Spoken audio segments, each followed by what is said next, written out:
안녕하십니까. 고재학의 경제버스 시작하겠습니다. 오늘 제가 다룰 주제는 고령화입니다. 사실 한국 사회에서 가장 심각한 문제 중에 하나인데요. 영국의 인구학자 중에 폴 윌리스라는 사람이 있는데 이 사람이 인구 지진 이론이라는 걸 만들었습니다. 고령화가 사회를 파괴하는 힘이 지진보다 더 강력하다. 특히 노인 인구가 생산 가능 인구를 추월하게 될 경우에 진도 9.0, 정말 상상할 수 없는 엄청난 강진이 사회를 파괴하는 것처럼 부정적인 영향을 미친다. 그런데 사실 우리 얼마 안 남았거든요.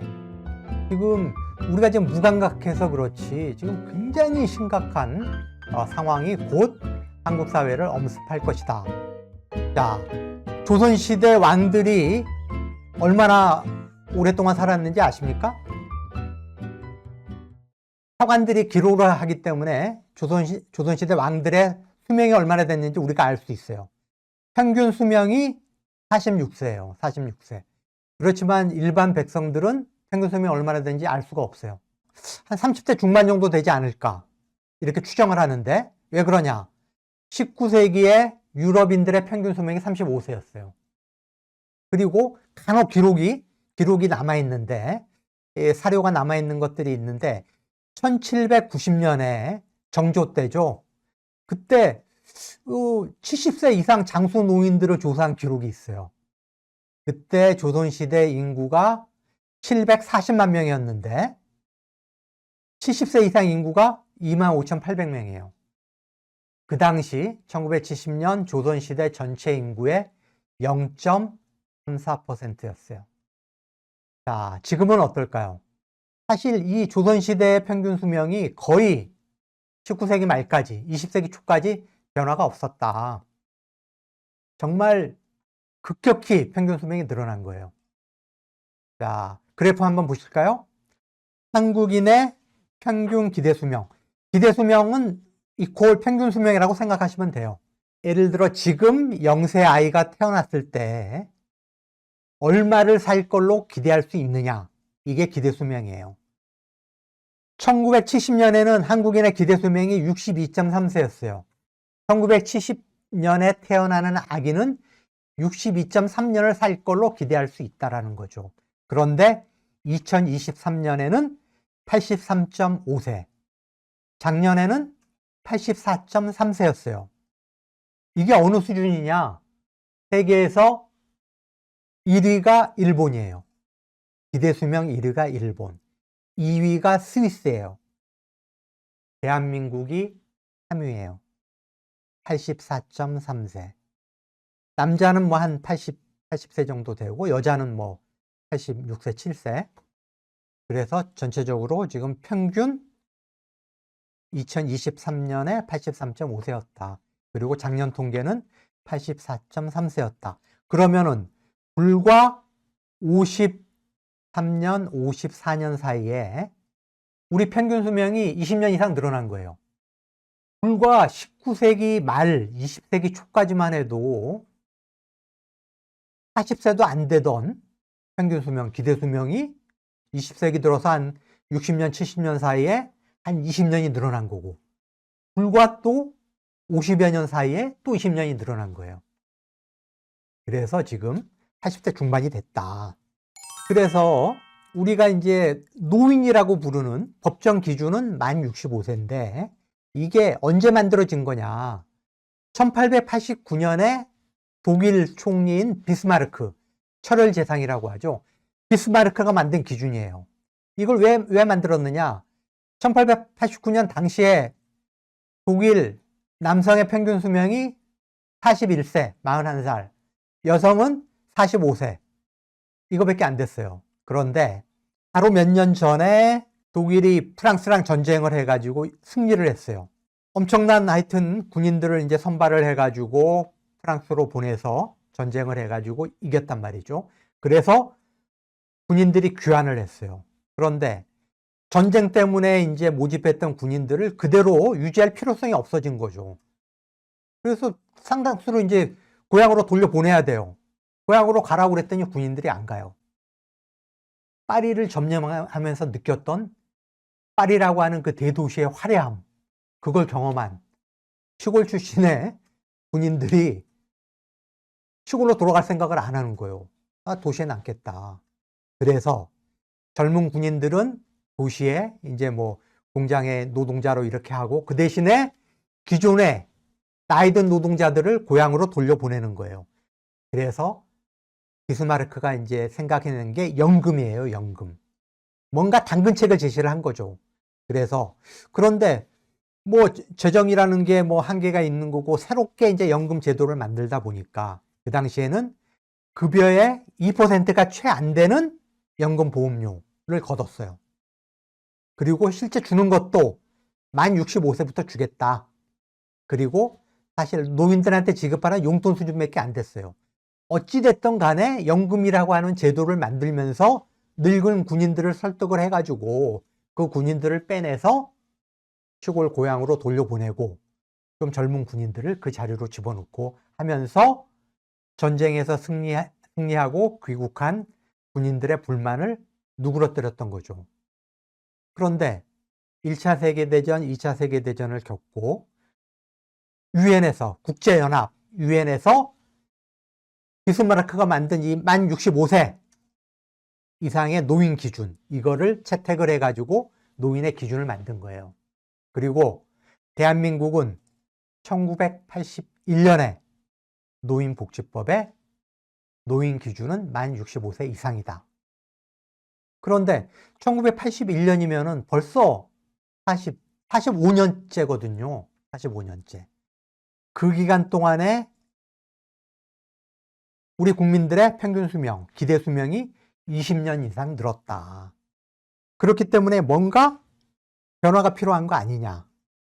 근데 문제는 대한민국의 모든 시스템이 지금 만 65세 노인 기준에 맞춰져 있다는 거예요.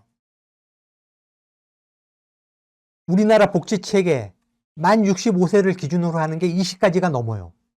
일단 노령연금, 국민연금 중에 국민연금을 만 10년 이상 불입을 하고 65세가 되면은 지급을 시작하는 그 노령연금, 또 만 65세에 맞춰져 있죠.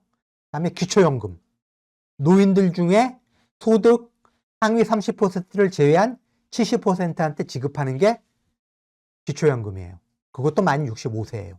다음에 뭐 우리가 생활 주변에서 흔히 보는 게 지하철 무임승차, 그것도 만 65세예요. 다음에 정부, 중앙정부나 지방자치단체나 공공 쪽에서 노인 일자리를 제공을 하는데 그것도 기준이 만 65세예요. 여러 가지 경로 우대 제도의 기준도 만 65세. 그래서 우리나라 복지체계에 지금 해당되는 한 20여 가지 이상이 만 65세 기준으로 설정돼 있다. 그래서 이거를 변화를 시키게 되면은 우리나라의 복지 시스템 전반을 손봐야 된다라는 그런 문제가 있다. 다음에 또 하나의 문제는 우리나라 노인들의 그 빈곤율이 너무 높다. 자, 그래프 한번 보실까요? 통계청이 최근에 내놓은 자료예요. OECD 회원국이 38개 나라가 있는데 대한민국 노인의 빈곤율이 1위예요. 무려 40% 수준이다. 빈곤율이 너무 높다. 그래서 노인 기준 연령을 지금보다 더 올린다. 예를 들어 70세, 75세 이렇게 올리게 되면은 당연히 복지 시스템도 거기에 맞춰가지고 바꿔야 되는데, 그러면은 노인 빈곤율이 더 올라가는 문제가 있다. 그럼에도 불구하고 이걸 그냥 놔둘 수 없는 수준에 이르렀다. 자, 왜 그러냐?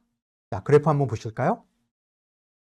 2025년에 우리나라 노인 인구가 1,058만 명, 20%가 넘었어요.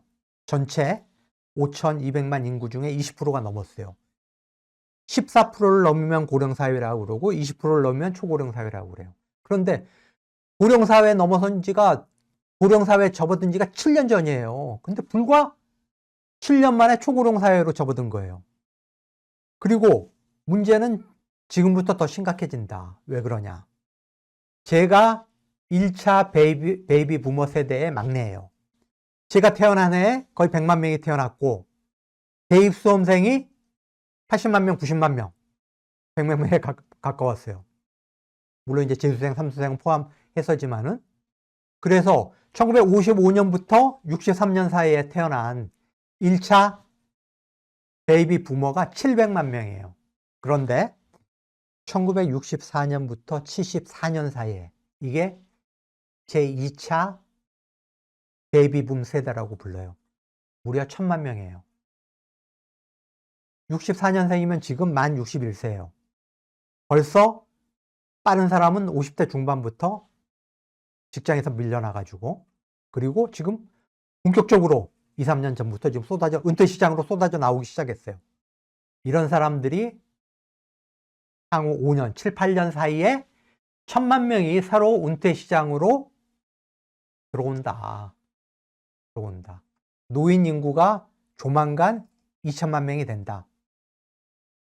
우리나라 전체 인구의 40%를 노인들이 차지하는 그런 날이 머지않았다. 그래서 2050년이면은 대한민국이 세계 1위의 노인 대국이 돼요. 1위의 노인 대국이 된다. 그러면 아까 영국의 인구학자 폴 윌리스가 이야기를 했죠. 인구 지진 이론. 노인 인구가 생산 가능 인구를 추월하게 될 경우에 진도 9.0의 강진이 사회를 파괴하는 것 이상의 부정적인 영향을 미치게 된다. 그래서 저희가 지금 최근에 정치권이 국민연금 개혁안에 합의를 했잖아요. 50년대 중반이면 국민연금이 고갈되고 건강보험 재정도 고갈이 되고 노인 빈곤은 더 악화가 되고 심각한 문제가 지금 밀려오기 시작한다. 이 1차 베이비 부머들이 은퇴할 때 매년 우리나라 경제 성장률이 0.34% 감소한다라고 경제학자들이 그렇게 예측을 했는데 2차 베이비 부머 세대들이 지금 이제 본격적으로 은퇴하기 시작했다. 그럴 경우에 매년 0.38% 경제 성장률이 감소를 한다. 자, 성장률은 감소를 하고 국민연금, 건강보험, 재정 부담은 늘어나고 그냥 가만히 있어도 기하급수적으로 재정 부담은 커질 수밖에 없어요. 그러면 우리가 이제 감당할 수 없는 상황이 생긴다는 거죠. 그렇기 때문에 노인 인구의 연령 기준을 바꿔야 된다. 노인 기준을 만 65세가 아니라 70세, 75세 이렇게 바꿔야 된다. 이런 경제적인 요인이 하나 있고, 두 번째는 10년 전 만 65세 노인의 건강 상태가 지금의 만 72세 노인과 똑같다라는 거예요. 그거는 이제 많은 의료 전문가들이 그런 건강상의 여러 가지 데이터를 비교를 해봤더니 최근에 이제 내놓은 연구 결과인데, 지금 72세 노인의 건강 상태가 10년 전 65세 노인의 건강 상태와 같다. 그만큼 한국 노인들이 건강해졌다라는 거죠. 평균 수명도 늘었고 건강해졌다. 그래서 이 한국리서치센터가 올해 1월 달에 성인 남녀 1000명을 대상으로 설문조사를 한 건데 전철 무임승차에 대해서 어떻게 생각하는지 물어본 거예요. 그랬더니 의외의 답변이 나왔어요. 72%가 노인들의 지하철 무임승차 제도는 필요하다라고 상당히 긍정적으로 이야기를 했어요. 그리고 그 이유에 대해서는 노인들의 정신적, 육체적 건강 증진에 도움이 된다라는 게 압도적으로 많았어요. 그러니까 이거 사실 맞는 얘기거든요. 노인들이 건강해야지 건강보험 재정이 안정적으로 유지가 되고 20대, 30대, 40대 젊은 세대들의 부담이 줄어드는 거거든요. 그래서 이거는 저는 좀 의외였지만은 젊은 세대가 상당히 현명하게 판단을 하는구나. 근데 그럼에도 불구하고 72%가 노인들의 지하철 무임승차에 찬성하면서도 또 비슷한 비율이 그렇지만 보완 개선이 필요하다. 지금의 제도를 보완 개선해야 된다. 어떻게 개선해야 되느냐? 가장 많은 응답이 뭐였냐면은 노인 기준을 올려야 된다. 자, 그래프 하나 보실까요? 68%가 지하철 무임승차 혜택을 노인들한테 부여를 하되 노인 기준을 상향하자. 68%가 그렇게 이야기를 했어요.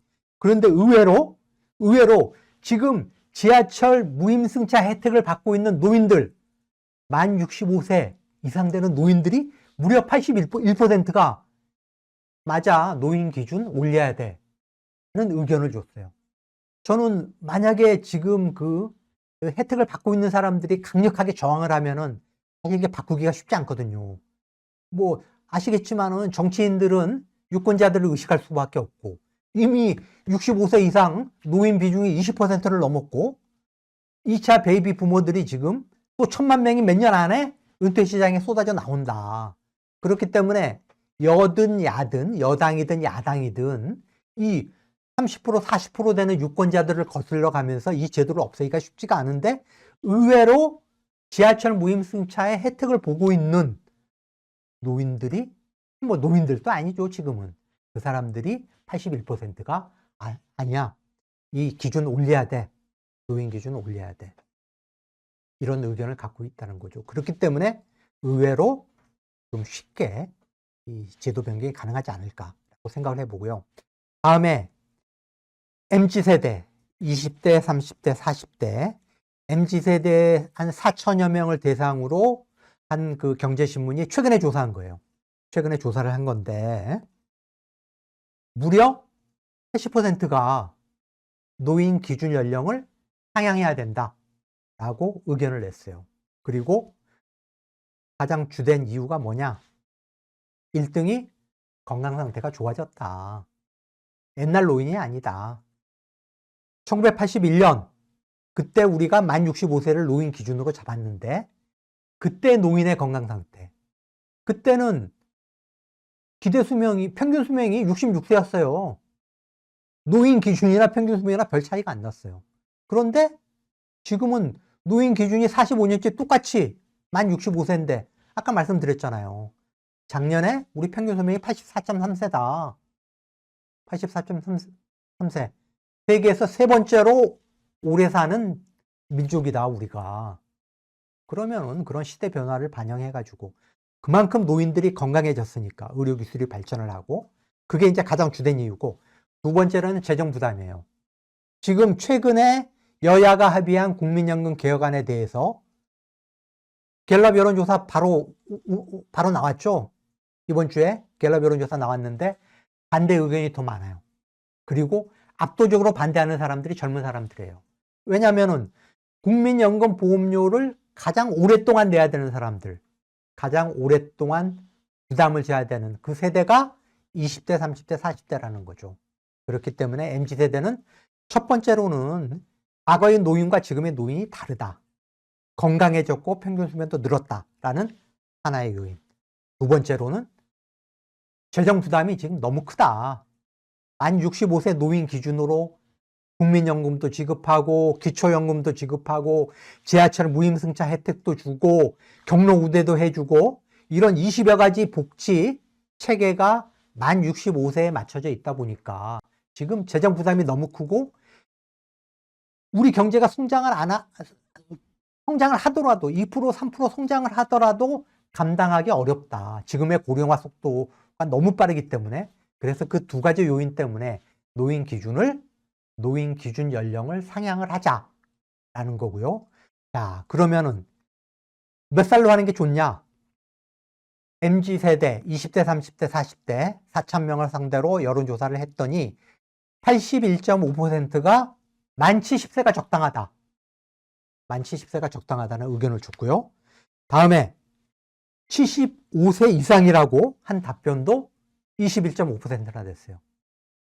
81.5%가 만 70세, 21.5%가 만 75세 이상. 그래서 지금 이런 노인들의 의식도 그렇고 또 앞으로 노인들을 부양해야 하는 지금 노년부양비라는 개념이 있는데 지금은 생산 가능 인구 100명이 30명의 노인을 부양하면 돼요.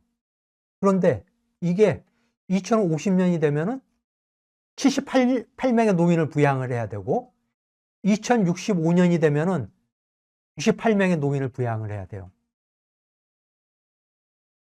생산 가능 인구 100명이 노인 100명을 부양하는 그게 불과 40년밖에 안 남았다. 바로 폴 윌리스가 이야기한 진도 9.0의 강진이 한국 사회를 엄습하는 그날이 40년밖에 안 남았다. 그래서 지금 정부도 그렇고 학계에서도 그렇고 심지어 노인들의 단체인 대한노인에서도 그렇고 노인 기준 연령을 올리자라는 논의가 굉장히 활발히 벌어지고 있다. 그래서 제가 다음번 고작의 경제버스에서는 어떤 논의들이 지금 진행되고 있는지, 그리고 다른 나라의 상황은 어떤지, 또 어떠한 논리로 이 노인 기준을 올리자고 하는 건지, 그리고 합리적인 노인의 기준이 몇 살인지, 이런 부분을 제가 다음번 고작의 경제버스에서 설명을 드리도록 하겠습니다. 오늘은 여기까지입니다. 시청해 주셔서 고맙습니다.